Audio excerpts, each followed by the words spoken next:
guys, I hope you're all well. So it's been a while since I've posted a full-on lesson on a song, so I thought I'll do one on Leprosy by Death. Particular reason why I'm doing this one is those of you that follow me online, you may have noticed I've posted a video of an online collaboration I did with three of my really good friends from across the world. Demon Stealer from Demonic Resurrection, Florian Lagoutte from King Crown in France and the Chris Holmes Band, and finally Bob Nar Simon Krelek from Melechesh. We did a cover of Leprosy by Death. The link is up here. It's actually from Bob Nar's page, so you might just want to click on that and actually give him a little like as well. He's a great drummer, a really good friend. So we did a cover of that, so I thought it'd be a good chance to actually go through that song. I know I've done a number of Death songs, but I've actually done a lot of songs from the latter era of Death. So I thought I'll do one from the old school era. So this is from the second album, Leprosy, the opening track, title track as well. Few heads up. It's not a particularly challenging song, so if you're getting into playing death metal rhythms, I would say probably this is a good song to get into. A lot of sort of mid-pace kind of tremolo picking, which we'll have a look at.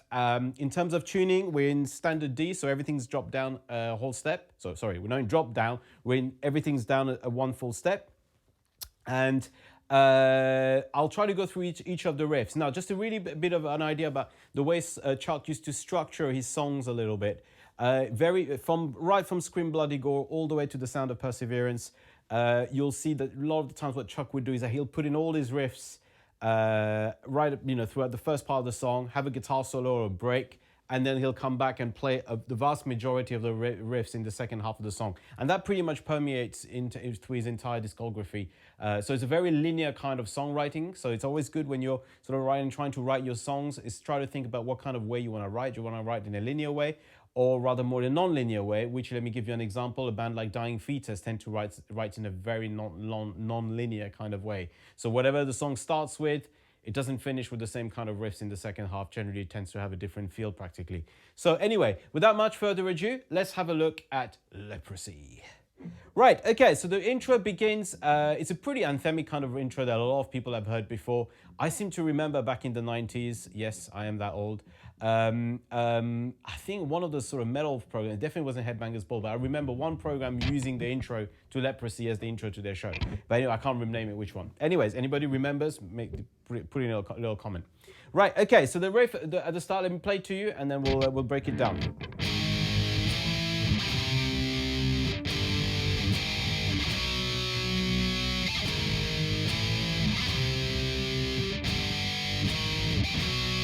Right, so really simple riff here. We're starting off with a bunch of power chords. We're starting off, by the way, I did mention that we're down a full step from concert pitch, but in terms of reference, I will tend to refer to everything either in the sort of concert pitch or with the normal fret number. So we're starting on the 6th fret of E, which in this case obviously is D, but we're talking about the E string. And we're gonna start a power chord there, starting on the 6th fret of E, going into the 7th. So I would suggest trying to use that sort of little spider kind of power chord so you don't have to make too much string noise. And then we're gonna go down to the A string on the 5th fret, which is a D, and play that as a power chord. Then we're gonna go straight back up into the 5th fret of E, then play that power chord into the 6th fret of E, so power chord there, again, spider crawl, and then end up on the 4th fret of A. So we've got this kind of, and that kind of chromatic kind of idea is going to permeate through, again, the entire song, and you'll see especially coming into not the next riff, the riff after that, the vocal riff. Right, okay, so that's for the intro. Now, on top of that intro, then we've got effectively what I call the second intro, really. Once you've got the big epic intro coming in, you've got sort of the little arpeggiated or melodic little line that comes on top of that intro, then becomes a riff on its own. So this is the riff. Let me play it to you, and then we'll break it down.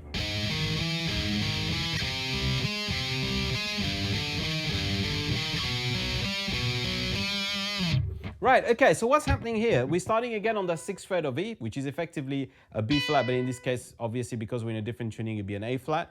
We're starting on the 6th fret, and we're going 6th of E, 8th of A, 9th of A. And we repeat that.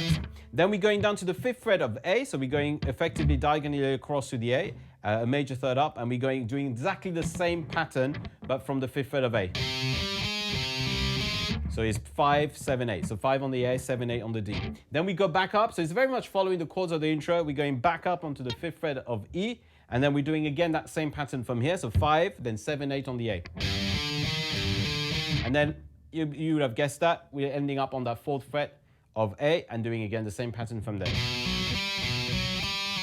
Right? Okay, so that's how actually the whole intro of the song goes before we launch into the vocal riffs, which begins with the big.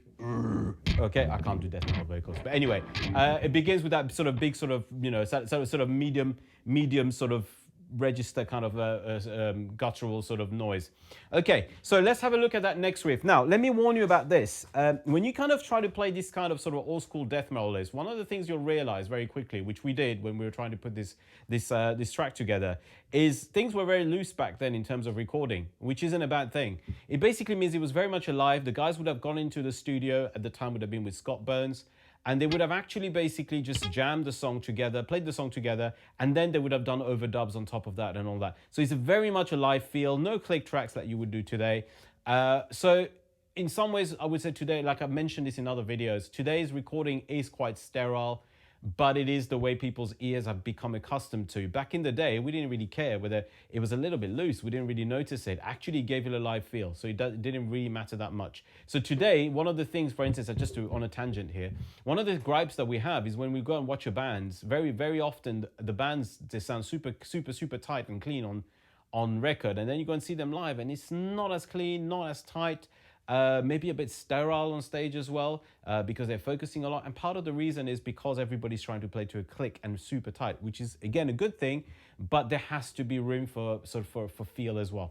Anyway, so the reason I was saying that is the next riff you'll feel is a difficult one to play slowly because it does have a particular groove to it, which without drums is quite difficult to do. But anyway, I'll try to attempt it without fumbling my way through it.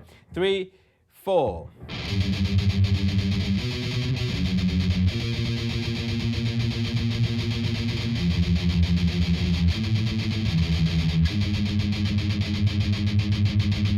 Okay, so what's happening here? What's important here is the first is to get all the notes. And what I was mentioning earlier is that whole chromatic approach that Chuck is using on this track. So basically what's happening, we're starting on the 5th fret of E, then we're going to the 4th fret of A, diagonally there, then we're going on the 4th fret of E, 3rd fret of A, 3rd fret of E, 2nd fret of A, 2nd fret of E, and then 1st fret of A. So what we're doing is that we're basically going chromatically between the two strings. Okay, so that's basically the riff. Now, in terms of the riff, what I would suggest you do is just get the sort of the feel of going.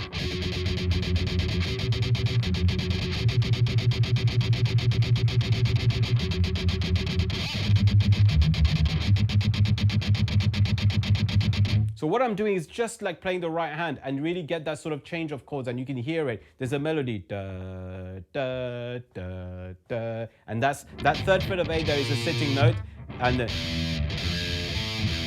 that 1st fret of A as well. So that's the sitting note as well. By that I mean you sit on that note for a lot longer.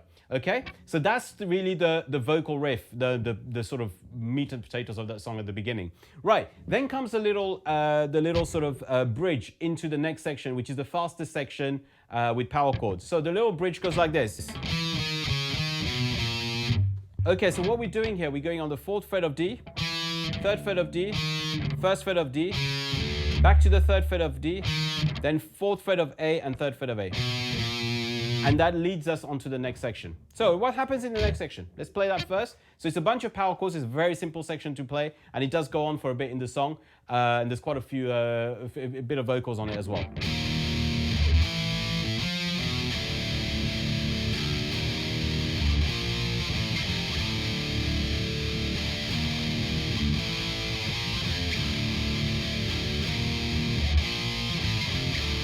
Okay, so we're starting with a with an F power chord. Then we're going to B power chord on the A string 2nd fret, then to the C power chord next to you. Then we go a G power chord back on the E 3rd fret, and then big E power chord. Then we're gonna hit the E and back on the F. And this time around, the second time, we're gonna change the chords around. We're gonna start this time on the C on the 3rd fret of A, into the B, then into the G, and then we're gonna finish here on back on the E. So we're just moving around the sort of middle two chords, okay, to create a bit of a movement, because this riff does go on for a while as well. Right, okay, so let's have a look at the next riff that comes in here. This is a sort of tremolo pick riff with a sort of borderline funky kind of drum beat on top of it. So let's break it down. Let's play it first and then we'll break it down.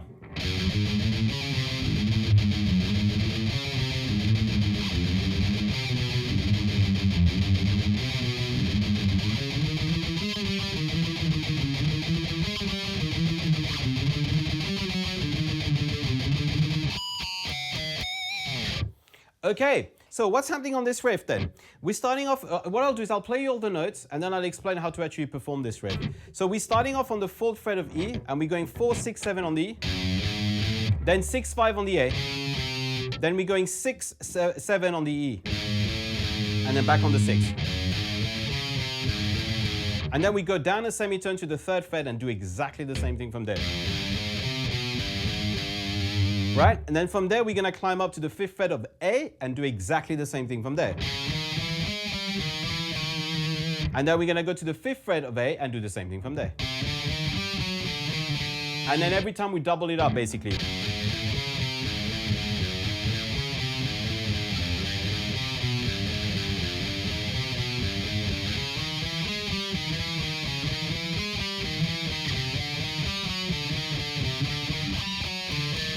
And then we finish with some on those last 4 notes on that last one, we actually finish with some pinch harmonics. Right, now how is this part actually played? So if you listen to the recording, again, you got to be careful here. It's not always super tight, but the idea here is that you double up on every note. So you should be going.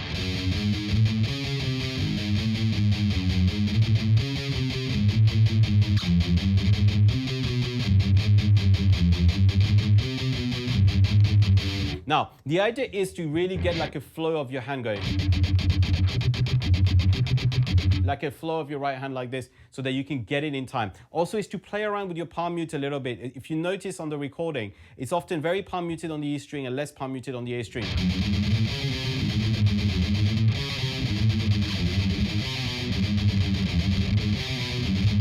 Which makes it sound very alive as well. So watch these things when you're trying to play these riffs.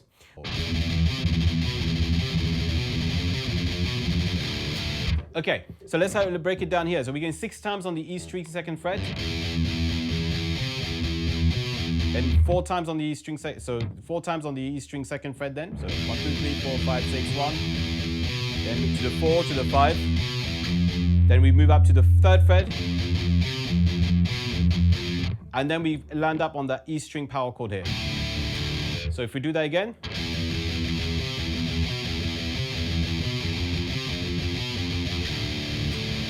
Right? And that's that sort of fast riff, okay? All right, now at this point, we're coming into the next riff of the song, which is probably my favorite section of this song. So we're landing on a big, so we go on big E chord. Let me play the riff.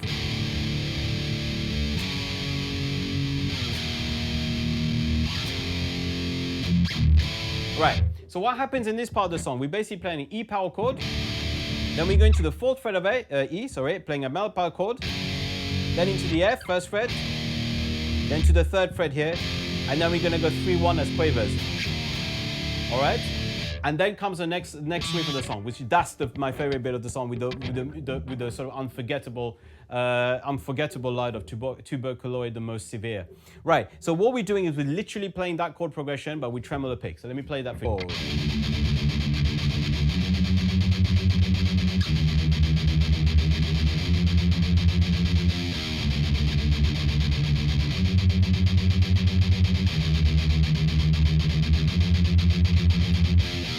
Okay, so what we're doing, we're just going tremolo picking on the E,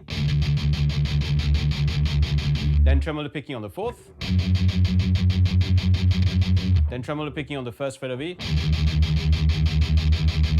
then tremolo picking on the 3rd fret of E, and then just go, or you can either play them as power chords or just 3-1 on the E. There you go. Right? Okay, so then that's basically pretty much all there is. The last riff that is left to do It took me a while to figure these out because it's very buried in the mix. It's the riffs under the guitar solo. Let's not forget, if you're playing this in a band, you might want to record some solos over it. So I want to see what the rhythm's actually doing underneath that. So the rhythm underneath at the beginning of that is just following the solo. So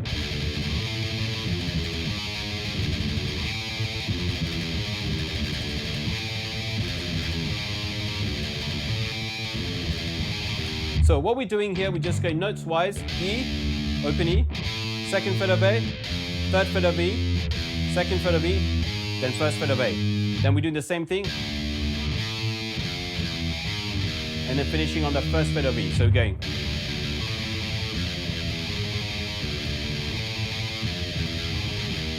Okay, right. Then what's happening in the next riff? Again, very, very buried in the mix. We're just basically tremolo picking between the third and second fret of E.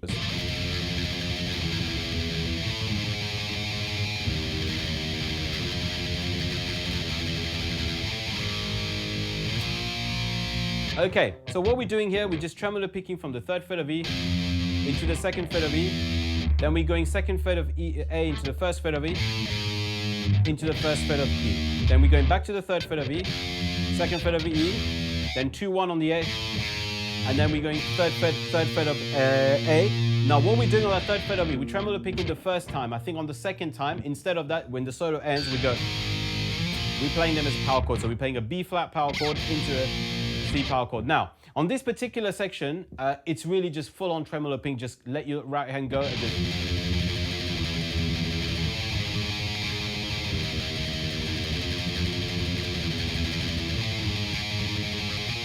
Okay, now a little piece of advice before I finish off on this lesson. A lot of the times when you're sort of going to try to play death metal, one of the problems you're going to have is, unless it's a very intricate kind of riffs, and there are lots of modern death metal bands that do very intricate riffing, and obviously that's a different approach. But a lot of the old school stuff like this, or Cannibal Corpse and all that, a lot of the riffs are actually, if you sort of eliminate the tremolo picking and break it down to sort of, it's more like, it's sort of more like a crotchet form. So like an example here, for instance, this riff. If you break it down to its crotchet form,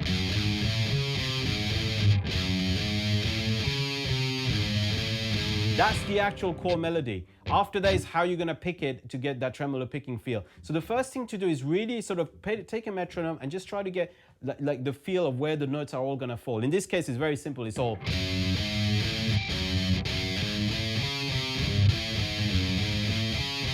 Actually, quaver feel in this case, but that's what I'm trying to tell you, that try to figure out how the melody actually goes, and then you can start adding all the pick, and you realize very quickly, actually, it's not a case of me calculating how many hits I do. It will automatically start falling into place, because if you sort of got a 16, for instance, 16 note meter in your riff. If you get that kind of feel, and then you know where the melody is going to be moving, where the notes are changing, you'll realize that actually you're locking yourself into that riff pretty quickly. So that's one of the things I'll say, especially if you're looking at tabs. You'll look at tabs, oh my God, he's playing 4 of those, 2 of those. But actually, if you just learn just in its sort of, basic form, what the melody is like, you'll realize playing that will make a lot more sense. I hope that made sense, because that's a difficult little thing to get in your head first. If you're not, just drop in a comment or send me a message and I'll explain what I mean by that in more detail. Anyway, that's it for this lesson. Like I said, it wasn't a particular difficult song to play, sorry. Check out again the cover that we did. It's a really good one. Drop in a comment. Don't forget to subscribe to my page and all the other guys that are on that sort of video as well. Thanks for all your support. We're in the, I don't know which wave of the coronavirus we're in now, but whatever wave we're in, stay safe, stay home, whatever, and stay metal always.